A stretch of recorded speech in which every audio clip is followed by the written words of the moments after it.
Bonjour et bienvenue à tous pour la suite de notre série de tutoriels sur les relations dans l'ORM de Laravel. Donc aujourd'hui la relation qu'on va voir c'est la relation polymorphique. Alors vous allez voir derrière ce nom barbare ne se cache rien de très compliqué. On va voir tout de suite en quoi ça consiste. Donc d'abord ce que je vous demanderai de faire c'est de télécharger le framework, bien l'installer et puis de démarrer vos serveurs pour enfin arriver sur la page qui vous dit que le framework a bien été installé. Ça normalement tout le monde sait faire, sinon c'est pas la peine de suivre ce tuto, on va plutôt commencer par un tuto pour débutants. Donc si on va dans la doc, polymorphique relation, ils nous disent, voilà, ils font un exemple avec des photos, un staff, des commandes, bon c'est pas très clair tout ça je trouve, moi pour expliquer à des gens qui n'ont jamais entendu parler. Donc moi je vais prendre un exemple beaucoup plus simple en fait, on va prendre l'exemple, vous avez un blog, d'un côté vous publiez des tutos, et de l'autre côté vous publiez des articles.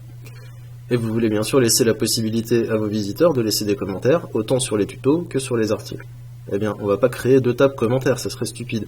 Donc on va en créer qu'une seule, et ensuite on va indiquer dans les relations à Laravel que tel commentaire appartient à tel tuto, et que tel commentaire appartient à tel article. Voilà, donc on va aller voir ça tout de suite. Donc pour que vous compreniez bien, on va créer notre base de données ensemble. Donc d'abord ce que je vous invite à faire c'est créer la base, moi je l'ai appelée polymorphique, vous l'appelez comme vous voulez, et on va d'abord donc créer une table article.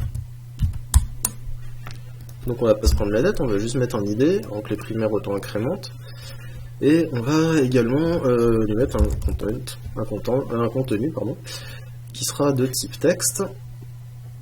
On va ensuite sauvegarder, on va créer donc une nouvelle table qu'on va appeler tutorials. Voilà, pareil, on va lui mettre en ID. Donc les primaires auto-incrément et un contenu content.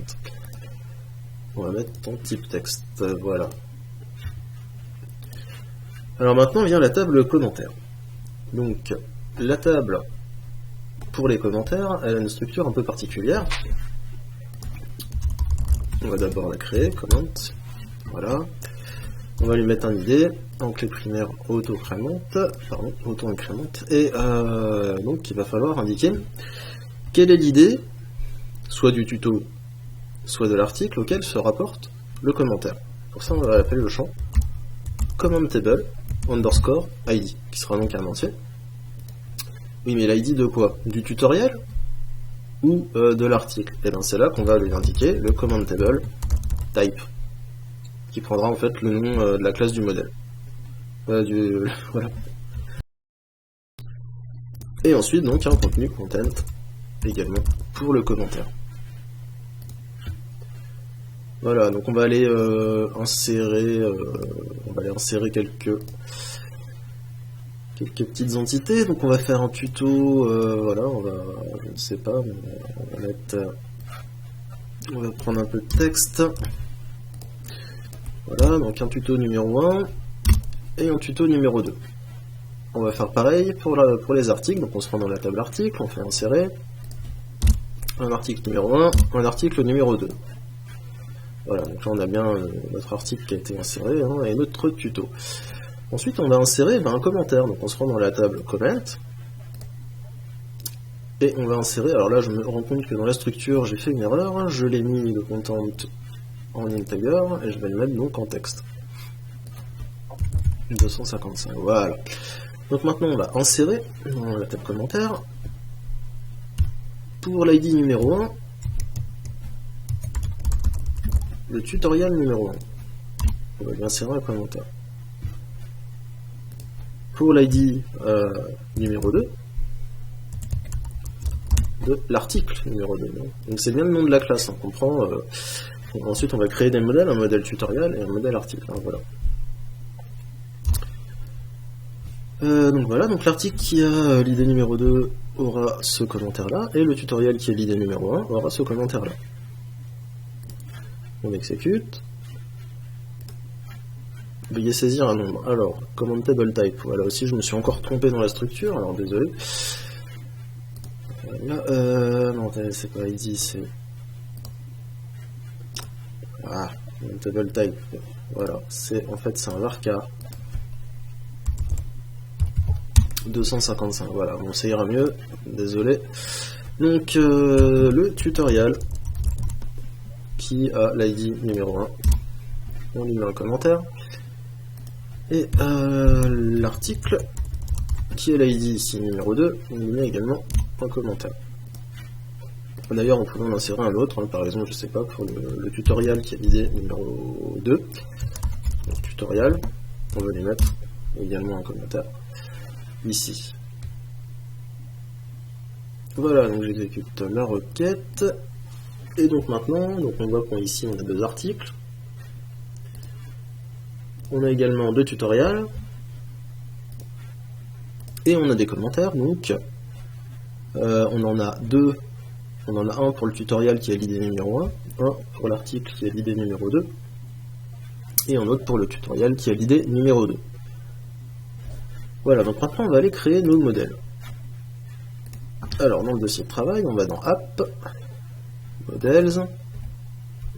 Et donc moi j'avais déjà créé une petite structure, donc tutoriel. On va indiquer, alors c'est bon, tac, donc classe tutorial extends eloquent, hein. Et donc on va lui indiquer qu'il peut avoir des commentaires, donc public function comments, retourne 10 morph many comment, le nom de la classe du modèle comment. Et on va rajouter comment table qui indique ici qu'il est commentable, hein, comme ici dans la table comment, on voit ici qu'on a un champ comment table type et comment table ID. Donc ici on indique comment table. Voilà. Ça on va le dupliquer parce que c'est la même chose pour article en fait. Très bien, et le modèle, alors article, ici tutorial, et article, voilà, classe article extend eloquent et classe comment extend eloquent. Alors pour la classe comment c'est un petit peu différent, c'est public function commentable, et on va faire simplement retourne 10 morph2. Voilà, donc maintenant je vous invite à vous rendre en route, et puis on va faire une petite fonction pour afficher un article avec tous ces commentaires en dessous. Par exemple, put get article slash id virgule function, alors, function id. On va donc récupérer notre article, article égale article de point find id. On va afficher l'article, echo donc article content. Dans un paragraphe, on va mettre une ligne HR pour séparer des commentaires, et là on va faire une boucle for each, on va boucler sur les commentaires, for each article comments as c, echo, dans un paragraphe aussi, c'est content. Et donc maintenant si on se rend sur slash article slash 1, donc l'article qui a l'ID numéro 1, normalement il a un commentaire. Donc ah non, il en a pas, donc le 2 il en a un. Voilà, et donc là on a, bon c'est le même texte hein, que j'avais mis, mais bon là c'est le commentaire.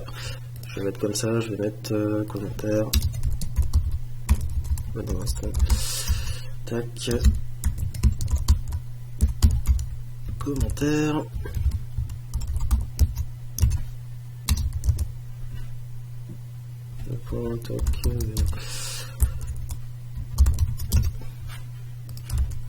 Voilà, commentaire, et donc voilà.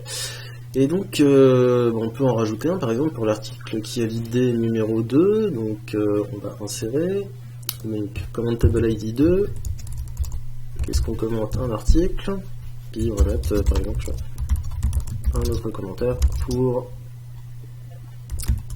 cet article. Je réactualise ma page, et ici j'ai également donc, le deuxième commentaire. Donc maintenant on peut faire exactement la même chose pour tutoriel en fait. ça va marcher aussi. On va faire tutorial, tutorial égale tutorial .find, tutorial content, hein, puisqu'il s'agit le même champ content, et for each tutorial command ça c'est. On va afficher les commentaires, donc ici tutorial, le tutorial 2 normalement il n'a pas de commentaires, s'il en a un, et le tutorial 1 il en a un également. Donc si on va rajouter ici dans la base pour le tutorial qui est l'ID numéro 1 un autre commentaire pour ce tuto, on actualise, voilà, ici j'ai encore un autre commentaire.